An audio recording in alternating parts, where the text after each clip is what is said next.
இயேசு ஜீவிக்கிறார். சுவிசேஷ ஊழியம் வழங்கும் ஜீவ வார்த்தைகள். கிறிஸ்துவின் ஆண்டவராகிய இயேசு கிறிஸ்து நாமத்தில் உங்கள் யாவரையும் அன்போடு வாழ்த்து வரவேற்கிறோம். இயேசு ஜீவிக்கிறார் ஊழியத்தின் சார்பாக ஜீவ வார்த்தைகள் நிகழ்ச்சிக்கு வந்தவர்களை கர்த்தர் ஆசீர்வதிப்பாராக.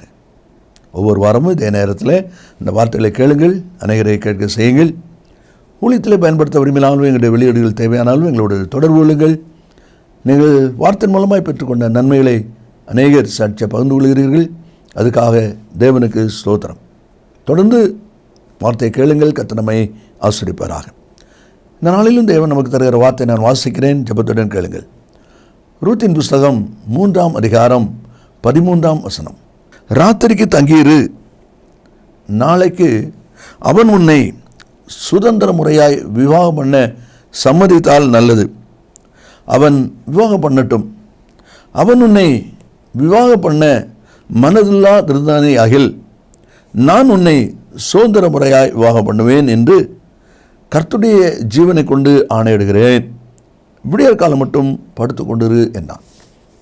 இந்த வார்த்தையில் கேட்கிற அன்பு நேச பிள்ளைகளே, இந்த சம்பவம் நமக்கு நன்றாய் தெரியும் என்று சொல்லி நான் விசுவாசிக்கிறேன். நகோமி ரூத்தை பார்த்து, என் மகளே, நான் உனக்கு சௌக்கியத்தை தேடாதிருப்பேனோ என்று சொல்லி இந்த ரூத்துக்கு ஒரு சௌக்கியத்தை தேட வேண்டும் என்கிற சிந்தையோடு அவள் செயல்படுகிறாள். அவ்விதமாக போவாஸ் தன்னுடைய பண்ணையில் வந்து இரவு தங்குகிற அந்த நேரத்தில் என்னென்ன காரியம் செய்ய வேண்டும், எவ்விதமாய் செயல்பட வேண்டும் என்பதை குறித்த ஒரு அறிவிப்பை ரூத்துக்கு நகோமி சொல்லிக் கொடுக்கிறாள். அதன்படியே அவள் செய்கிறாள், அதன்படியே அவள் நடந்து கொள்கிறாள். இரவு நேரத்தில் இங்கே போவாஸ் ரூத்தை கவனிக்கிறான். அதுக்கு பிறகு பேசுகிறான். அப்படி பேசும்போது தான் அவள் சொல்கிறா, நீர் சுதந்திரவாளி என்று சொல்கிறாள். சுதந்திரவாளி என்பது முறை மாப்பிள்ளை என்று அர்த்தம். இப்போது அவன் சொல்கிறா, நான் சுதந்திரவாளி என்பது உண்மைதான். அதே சமயம் என்னை விட இன்னும் நெருக்கமான சுதந்திரவாளி ஒருத்தன் இருக்கிறான், அவங்ககிட்ட கேட்கணும். அவன் சம்மதிச்சா சரி, இல்லைன்னா நான் ஏற்றுக்கொள்கிறேன் என்கிற ஒரு சம்பாஷணை தான் இந்த பகுதியில் நடக்கிறதை நம்ம பார்க்குறோம். அதான் அதில் சொல்லப்பட்டிருக்கிறது. ஆனால் இன்றைக்கி செய்தி நமக்கு என்ன?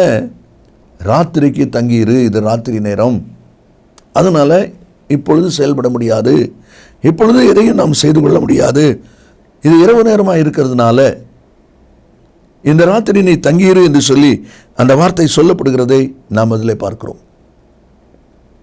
ஆவிக்குரிய அனுபவமாக ஒரு எழுத்தின்படி இந்த சந்திப்பு இரவு நேரமாக இருக்கிறதுனால ராத்திரி தங்கிரு அப்படி சொல்லியிருக்கான். ஆனால் ஆவியானவர் இன்னைக்கு நமக்கு என்ன ஒரு அனுபவத்தை கற்றுக் கொடுக்கிறார்? ஆவிக்குரிய வாழ்க்கையில் ராத்திரி நேரம் என்பது துன்ப நேரங்கள், சோதனை, போராட்டம் நிறைந்த ஒரு நேரங்கள். அப்போ ஒரு விசுவாசி, ஒரு தேவனுடைய பிள்ளை தன்னுடைய துன்ப நேரத்தில், தன்னுடைய போராட்ட நேரத்தில் என்ன செய்யணும், அதை தான் இன்றைக்கி சிந்திக்க போகிறோம். அவன் சொல்கிறா, ராத்திரிக்கு தங்கிரு. உன் வாழ்க்கையில் ஒரு சோதனை வருகிறது, ஒரு போராட்டம் வருகிறது, ஒரு நெருக்கடியான காரியத்தை நீ சந்திக்கிற என்று சொன்னால் அங்கேயும் இங்கே மேலே அலசடிப்படாதீங்க. அங்கே போகலாமா, அங்கே போகலாமா, அங்கே கேட்கலாமா, அங்கே கேட்கலாமா, அப்படி அலைஞ்சு தெரியாதீங்க. ராத்திரிக்கு தங்கிரு. இந்த துன்ப நேரத்தில், இந்த சோதனை போராட்ட நேரத்தில் நீ அமைதலாயிரு, அமர்ந்திருக்க பழகு. அதை தான் தேவனுடைய வார்த்தை சொல்வதை நாம் அதில் பார்க்கிறோம். வேதாகமத்தில் லூக்கா 24ஆம் அதிகாரம் 29ஆம் வசனத்தில் எம்மாவு கிராமத்துக்கு போன 2 சிஷ்யரோடு இயேசு நடந்து போகிறார். பேசிக்கிட்டே போகிறாங்க. ஊர் பக்கம் வந்த உடனே இயேசு அப்புறம் போகிற போல காமிச்சார். அப்போ அவங்க சொல்கிறாங்க, சாயங்காலம் ஆயிற்று, பொழுதும் போயிற்று, நீர் எங்களிடத்திலே தங்கிரும். அப்போ சாயங்காலம் ஆயிற்று, பொழுதும் போயிற்று, இனி பிரயாணப்பட வேண்டாம், நீர் தங்கிரும். இது எழுத்தின்படி. அதே போல தான் ஆவிக்குரிய வாழ்க்கையிலையும் போராட்டம் வரும் பொழுது, பிரச்சனைகளை சந்திக்கும் போது, அந்த பிரச்சனை போராட்டத்தோடு நம்ம ஓடாதபடி அமர்ந்திருக்க பழகணும். நீ ராத்திரிக்கு தங்கிருன்னு சொல்கிறான். எங்கே தங்கியிருக்க சொல்கிறான்? போவாஸ் பக்கத்தில். போவாஸ் அங்கே தான் இருக்கிறார். ஆவிக்குரிய வாழ்க்கையில் போவாஸ் என்பது மணவாளன் ஆகிய இயேசு கிறிஸ்துவை குறிக்கும். அப்போ மணவாளனான இயேசு கிறிஸ்துவின் பாதத்தில் அமர்ந்திரு. நீங்கள் அமர்ந்திருந்து நானே தேவன் என்று அறிந்து கொள்ளுங்கள். நெருக்கத்தில், போராட்டத்தில் கர்த்தருடைய பாதத்தில் நீ அமர்ந்துரு. அதுதான் தேவனுடைய வார்த்தையிலே சொல்லப்படுகிறதை நம்மால் பார்க்கிறோம். வேகமாக 2-3 அனுபவங்களை நாம் பார்ப்போம். ஏன் ராத்திரிக்கு தங்கிருன்னு சொல்கிறாரு? முதல் அனுபவம் என்ன? அந்த 3ஆம் அதிகாரம் 13ஆம் வசனத்தில் கடைசி பகுதியில் நீங்கள் வாசி பார்த்தீங்கன்னா அதில் சொல்லப்பட்டிருக்கிறது, விடியற்காலம் மட்டும் படுத்து கொண்டிரு. இதுக்கு என்ன அனுபவம்? ஏற்கனவே சொல்லிட்டார், என்னை விட கிட்டுன்னு நெருங்கின சொந்தக்காரன் ஒருத்தன் இருக்கிறான், அவன்கிட்ட கேட்கணும் அப்படின்னு சொல்கிறார். இப்போ ராத்திரி நேரமாக இருக்கிறதுனால விடியற்காலம் மட்டும் நீ படுத்து கொண்டிரு. காரணம் என்ன? இந்த ராவோட ராவா, இரவோட இரவா நான் போய் அந்த சோதனையை பார்த்து பேச முடியாது, அவனிடத்தில் காரியத்தை சொல்லி விசாரிக்க முடியாது. அப்போ நான் அவனிடத்தில் போய் விசாரிக்கணுமானா விடிஞ்ச பிறகு தான் செய்ய முடியும். அப்போ விடிகிற வரைக்கும் அதுதான் சொல்லப்பட்டிருக்கிறது, விடிய காலம் மட்டும் நீ படுத்து கொண்டிரு. ஏன்? விடிஞ்ச பிறகு தான் நான் அவங்கள்ட்ட பேச முடியும். அப்படியானால் நான் அவங்கள்ட்ட போய் பேசுவதற்கு எனக்கு வாய்ப்பு கொடு, சமயம் கொடு. அதுதான் இந்த வாசகத்திலே சொல்லப்பட்டிருக்கிறது. போவாஸ் போய் இப்போ அந்த மனுஷன்ட்ட பேசணும். ஆவிக்குரிய அனுபவத்தில் ஆவியானவருடைய பாதத்திலே நீ அமர்ந்திருந்தால் ஆவியானவர் உங்களுக்காக செயல்படுவார், உங்களுக்காக வழக்காடுவார், உங்களுக்காக என்ன காரியம் செய்ய வேண்டுமோ, யாரிடத்தில் கேட்க வேண்டுமோ, யாரிடத்தில் எதை செய்ய சொல்ல வேண்டுமோ அதை செய்வார். அதை செய்வதற்கு நீ வாய்ப்பு கொடு, நீ இடம் கொடு. அதுதான் முதலாவது அனுபவத்திலே நாம் வாசிக்கிறோம். நாமே செயல்பட்டு கொண்டிருப்பதல்ல, போவாஸ் போய் பேசுவதற்கு இடம் கொடு, சமயம் கொடு. ஆவியானவர் உங்களுக்குள்ளே கிரியை செய்வதற்கு, உங்களுக்குள்ளே செயலாற்றுவதற்கு நீங்கள் இடம் கொடுங்க. ஈசாக்குக்கு பெண் பார்க்க எலியேசரை அனுப்பும்போது அப்புறம் சொல்கிறாரு 24ஆம் அதிகாரம் 7ஆம் வசனத்தில், கர்த்தர் தம்முடைய தூதனை உனக்கு முன்பாய் அனுப்புவார், காரியம் சித்தியாகும். அதே போல் காரியம் சித்தியாகிறதையும் நம்ம அதில் பார்க்குறோம். ஏசாயா தீர்க்கதரிசி மூலமாக 45:2 நான் உனக்கு முன்னால் போய் கோணலானவளை செவ்வையாக்குவேன். கோணலான காரியம் செவ்வையாகணுமானா நான் உனக்கு முன்னால் போகணும். அப்போ நான் போகிறது எனக்கு வாய்ப்பு கொடு, விடிஞ்சால் தான் போக முடியும், ராவோட ராவாக போக முடியாது. தேவன் கிரியை செய்வதற்கு நம்ம இடம் கொடுப்போமானால் காரியம் ஜெயமாக இருக்கும். அதைத்தான் முதலாவது நம்ம வாசிக்கிறோம். ரெண்டாவது, துன்ப நேரத்தில் நம்ம செய்ய வேண்டிய அடுத்து காரியம் என்ன சொல்லி நீங்கள் பார்ப்பீங்கன்னா, அப்போஸ்தலர் 16ஆவது அதிகாரம் 33ஆவது வசனத்திலே இவ்விதமாய் வாசிக்கிறோம். ராத்திரியிலே அந்நேரத்தில் தானே அவன் அவர்களை அழைத்து கொண்டு போய் அவருடைய காயங்களை கழுவினான். அவனும் அவனுடையவர்கள் அனைவரும் உடனே ஞானஸ்நானம் பெற்றார்கள். பவுலு சீலாவும் சிறைச்சாலையில் இருக்கிறாங்க, அடிக்கப்பட்டிருக்கிறாங்க, காயப்படுத்தப்பட்டிருக்கிறாங்க, இப்போ தொழுமரத்தில் மாட்டி வைக்கப்பட்டிருக்கிறாங்க. சடியில் ஒரு அசை உண்டான உடனே கதவெல்லாம் திறந்துடுது. உடனே இங்கே காவல்காரங்க கதவெல்லாம் திறந்துருக்கிறதுனால குற்றவாளிகள் கைதிகள் ஓடி போயிருப்பாங்க, தப்பி போயிருப்பாங்க, நமக்கு ஆபத்து அப்படின்னு சொல்லி தாங்களே மாய்த்துக்கொள்ள பார்த்தாங்க. அப்போ இவங்க சத்தம் விடுறாங்க, உங்களையும் நீங்கள் மாய்த்துக்கொள்ள வேண்டாம், நாங்கள் இங்கே தான் இருக்கிறோம். அப்போ அவங்க வந்து பார்க்குறாங்க. வந்து பார்க்குறவே அவங்கள்ட்ட சொல்லுகிற காரியத்தை நம்ம பார்க்குறோம். நான் மண்ட மாதிரி நான் என்ன செய்யணும், ரட்சிக்கப்படுறாங்க, என்ன செய்யணும் என்று சொல்லி அவங்கள்ட்ட கேட்குறது நம்ம அதில் பார்க்குறோம். கர்த்தராகிய இயேசு கிறிஸ்து விசுவாசி, அப்புறம் நீ ஒன்றுட்டு ரட்சிக்கப்பட்டு சொல்கிறாங்க. இந்த முடிஞ்ச உடனே என்ன நடக்குது பாருங்கள். அந்த ராத்திரியிலே அந்நேரத்தில் தானே அவன் அவர்களை அழைத்து கொண்டு போய் அவருடைய காயங்களை கழுவினான் என்று பார்க்கிறோம். காயங்களை கழுவினான். அப்போ ராத்திரி நேரத்தில், துன்ப நேரத்தில் செய்ய வேண்டிய ரெண்டாவது ஒரு அனுபவம் என்ன? பகலில் ஏற்பட்ட அந்த காயம் இரவு நேரத்தில் அது கழுவப்படுகிறது, சுத்தம் பண்ணப்படுகிறது, சீர்படுத்தப்படுகிறது. வார்த்தை கேட்கிற அன்பு நேச பிள்ளைகளே, இந்த பாடு நிறைந்த உலகத்தில் நம்ம வாழ்ந்து கொண்டிருக்கிறோம். போராட்டம் நிறைந்த மக்கள் மத்தியில் வாழ்ந்து கொண்டிருக்கிறோம். இன்றைக்கு வாயின் வார்த்தையினால் நம்மளை காயப்படுத்துகிறவங்க நிறைய பேர் இருக்கிறாங்க. ஒருவேளை சந்தோஷமாக மகிழ்ச்சியாக இருக்கிற பகலின் வேளையில் காயமடைஞ்ச வேதனையை சந்தித்த நீங்கள் இரவு நேரத்தில் காயம் கட்டுகிற ஒரு பணி அங்கே நடக்கிறதை பார்க்கிறோம். அப்படியானால் துன்ப நேரத்தில்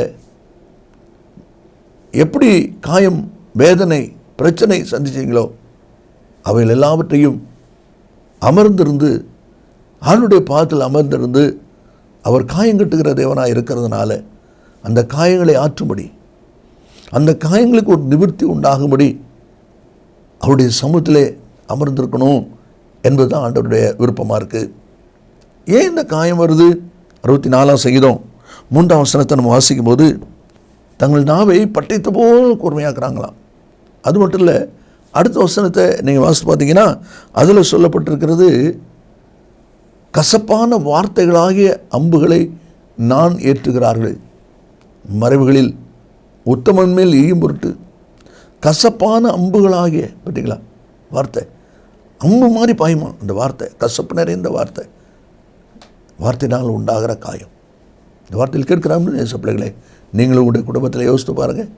பெரியவங்க சிறியவங்க என்கிற ஒரு வித்தியாசம் இல்லாதபடி இன்றைக்கு வார்த்தையினால் காயப்படுத்துகிற ஜனங்கள் பெருகி கொண்டிருக்கிறாங்க. இது ஒரு வேதனைக்குரிய ஒரு அனுபவமாக இருக்குது. அப்படிப்பட்ட காயமடைஞ்ச மக்கள் ராத்திரியில் காயம் கட்டினார்கள் என்று சொல்லி பார்க்கிறோம். அவருடைய காயங்கள் ஆற்றப்படுகிறது என்று சொல்லி நம்ம அதில் பார்க்கிறோம். நீங்களும் காயத்தோடு இருக்கீங்களா? வேதனையோடு இருக்கீங்களா? உங்களுக்கு பிரியமானவங்களே, உங்களுக்கு அருமையானவர்களே உங்களை காயப்படுத்திட்டாங்களா? ஐயோ, இவர்களாக இப்படி செய்யிட்டாங்களே, இவங்களே இப்படி நோக்கும்படி பண்ணிட்டாங்களே என்று சொல்லி வேதனையோடு இருக்கீங்களா? உங்களுக்கு தான் கர்த்தர் சொல்கிறாரு, ராத்திரி நேரத்தில், துன்ப நேரத்தில் காயம் கட்டப்படுகிறது, காயங்களுக்கு மருந்து போடப்படுகிறது, ஆற்றப்படுகிறது, கழுவப்படுகிறது, சுத்திகரிக்கப்படுகிறது. உங்களுடைய துக்கத்தை மாற்றும்படி, உங்களுடைய வேதனையின் அனுபவங்களை மாற்றும்படி, உங்களுடைய காயங்களை சீர்படுத்தும்படி கர்த்தருடைய ஆவியானவர் ஆயத்தமாக இருக்கிறார். அதில் தான் உங்கள் துக்கம் சந்தோஷமாய் மாறும் என்கிற அந்த வார்த்தையெல்லாம் சொல்லப்படுவதற்கு காரணம் அதுதான். ஜனங்கள் கொஞ்சம் கூட யோசிக்காமல் பேசிடுவாங்க. நீதிமொழியில் அதை குறித்து சொல்லும் பொழுது 12வது அதிகாரம் 18வது வசனத்தில், பட்டை குத்துகள் போல் பேசுகிறவர்களும் உண்டு என்று சொல்லி போட்டிருக்கு. பார்த்தீங்களா? பட்டை குத்துகள் போல் பேசணும், காயப்படுத்தணுன்னே பேசுவாங்க, இவங்களை நோக பண்ணணுன்னே பேசுவாங்க. அப்படிப்பட்ட ஜனங்கள் பெருகிற ஒரு காலத்தில் இருக்கிறோம். நாம் எவ்விதமாக இருக்கிறோம், காயம் கட்டுகிற ஒரு அனுபவம். அதேபோல் முன்னே நீங்கள் வாசித்து பார்த்தீங்கன்னா அப்போஸ்தலர் 27வது அதிகாரம் 29வது வசனத்தில் நம்ம விதமாக வாசிக்கிறோம். கப்பல் பிரயாணத்தில் தப்பி பிழைப்போங்கிற நம்பிக்கை அத்து போய்கிட்டு இருக்கிறாங்க. ஆனால் விடியற்காலம் வரும்பொழுது கரை உண்டு நெருங்குகிறதாக அவங்க உணர்ந்து நங்குறுத்து போட்டு நிறுத்துறாங்க. என்ன நடக்க பாருங்க, 29, பாறை இடங்களில் விழுவோம் என்று பயந்து பின்னணியத்திலிருந்து 4 நங்குரங்களை போட்டு பொழுது எப்பொழுது விடியுமோ என்றிருந்தார்கள். பொழுது எப்பொழுது விடியுமோ என்றிருந்தார்கள். பார்த்தீங்களா? ஏன்னா அவங்க திசை தெரியாத இடத்துக்கு அந்த கப்பல் போயிட்டு, எங்கே போகிறோம், இப்போ எந்த இடத்துல இருக்கிறோம் அதே அவங்களுக்கு தெரியாது. அப்போ இருட்டு நேரம், நங்குரத்தை போட்டுட்டு கப்பலை நிறுத்தி வச்சுட்டு பொழுது எப்படி விடியுமோ என்று காத்திருந்தார்கள் என்று சொல்லி இந்த வார்த்தை இருப்பதை நாம் அதில் பார்க்கிறோம். இந்த வார்த்தை கேட்கிற அன்பு நேச பிள்ளைகளே, நம்முடைய வாழ்க்கையில் கூட யோசித்து பாருங்கள்.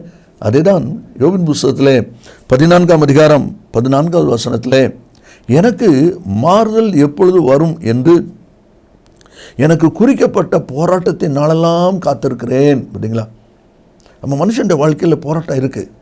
போராட்டம் இல்லாமல் இல்லை, பிரச்சனை இல்லாமல் இல்லை. ஒவ்வொருவருக்கும் ஒவ்வொரு விதமான பிரச்சனை சந்திக்கிறோம். ஆனால் அப்படிப்பட்ட சந்தர்ப்பத்தில் ஒரு விடியற்காலம் வந்துடாதா? இதில் ஒரு மாற்றம் வந்து விடாதா? எப்போ இதில் ஒரு மாற்றம் வரும்? எப்படி அந்த கப்பல் பிரயாணத்தில் இருந்தவங்க பொழுது விடியுமோன்னு காத்திருந்தாங்களோ, அதே போல் துன்ப நேரத்தில் இருக்கிற பிள்ளைகள், இப்படிப்பட்ட நெருக்கடியான நேரத்தில் இருக்கிற பிள்ளைகள் ஒரு விடியற்காலத்தை எதிர்பார்த்து, ஒரு நன்மையை எதிர்பார்த்து காத்திருக்கணும். அதைத்தான் நம்ம வாசிக்கிறோம். அதான் சொல்லப்பட்டிருக்கிறது. காரணம், யோபு 17:12 வாசிக்கிறோம், இருளை வெளிச்சம் தொடர்ந்து வரும் என்று என்ன செய்தது. பார்த்தீங்களா? அதைத்தான் ஆண்டவர் எதிர்பார்க்குறார். அது மட்டும் இல்லை, 4வது ஒரு அனுபவத்தை கூட நீங்கள் வாசித்து முடிப்போம். சங்கீத புஸ்தகத்தில் 134ஆம் அதிகாரம் 1ஆம் வசனத்தை நீங்கள் வாசித்தீங்கன்னா, ராக்காலத்தில் கர்த்தருடைய ஆலயத்தில் தங்கியிருக்கிற ஊழியக்காரரே என்று வாசிக்கிறோம். பார்த்தீங்களா? கர்த்தருடைய ஆலயத்தில் தங்கியிருக்கிற ஊழியக்காரர் போட்டிருக்கு. அவரை ஸ்தோத்திரிங்கள். அப்படியானால் துன்ப நேரத்தில், வேதனை நேரத்தில் கர்த்தருடைய ஆலயத்தில் என்றால் தேவனுடைய பாதபடியில், ஆண்டவருடைய பிரசன்னத்தில் நம்ம அமர்ந்திருக்கணும்.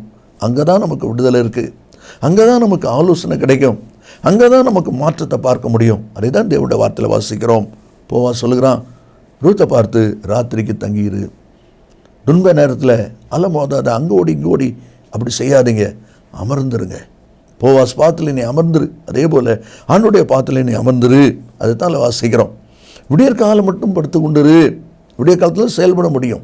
அப்போ போவாஸ் செயல்படுவதற்கு கர்த்தர் செயல்படுவதற்கு இடம் கொடு, வாய்ப்பு கொடு என்று சொல்லி இந்த வார்த்தையை நம்ம வாசிக்கிறோம். அதே போல் சிறைச்சாலையில் இருக்கக்கூடிய காயங்கள் கட்டப்படுகிறது, ஆற்றப்படுகிறது, கழுவப்படுகிறது. இரவு நேரத்தில் தேவனுடைய பிள்ளைகளாகி நாம் நம்முடைய காயங்களை ஆண்டுடைய பாத்தில் அமர்ந்து கழுவுகிற சுத்திகரிக்கிற ஒரு நேரமாய் அது இருக்கணும். அது மட்டும் இல்லை, அதில் சொல்லப்பட்டிருக்கு, பொழுது எப்பொழுது விடியுமோ என்று காத்திருந்தார்கள். அதே போல் ஒரு விடிய காலத்தை எதிர்பார்த்து, ஒரு நன்மையை எதிர்பார்த்து நம்ம காத்திருப்போம். எப்படி ஆசாரியர்கள் கர்த்தருடைய ஆலயத்தில் காத்திருக்கிறாங்களோ, ஊழியர்கள் காத்திருக்கிறாங்களோ, அதே போல் நம்மளும் காத்திருப்போம். அதுதான் தேவனுடைய வார்த்தையில் வாசிக்கிறோம். நாம் ஜெபிப்போமா? இயேசு சீக்கிரம் வரப்போகிறார். நல்ல பிதாவே, நன்றியோடு துதிக்கிறோம். நம்முடைய வார்த்தை ஆமென்றும் ஆமென்றும் இருப்பதற்கு ஸ்தோத்திரம். இந்த வார்த்தை கேட்கிற ஒவ்வொருவரும் ராக்காலத்தில் உம்முடைய பாதத்தில் அமர்ந்திருந்து ஜெயம் பெற உதவி செய். இயேசுவின் நாமத்தில் பிதாவே, ஆமென் ஆமென். கர்த்தர் ஆசீர்வதிப்பாராக. ஆமென். மேலும் விவரங்களுக்கும் உங்கள் ஜெப தேவைகளுக்கும் நீங்கள் எங்களோடு தொடர்பு கொள்ள வேண்டிய முகவரி: ஜீசஸ் லிவ்ஸ் காஸ்பல் மினிஸ்ட்ரீஸ், சகோதரர் John M Jeyaraj, 123A Dohnavur Road, Mavadi, Nellai மாவட்டம், தென்னிந்தியா 627107. செல்போன் 9443113292.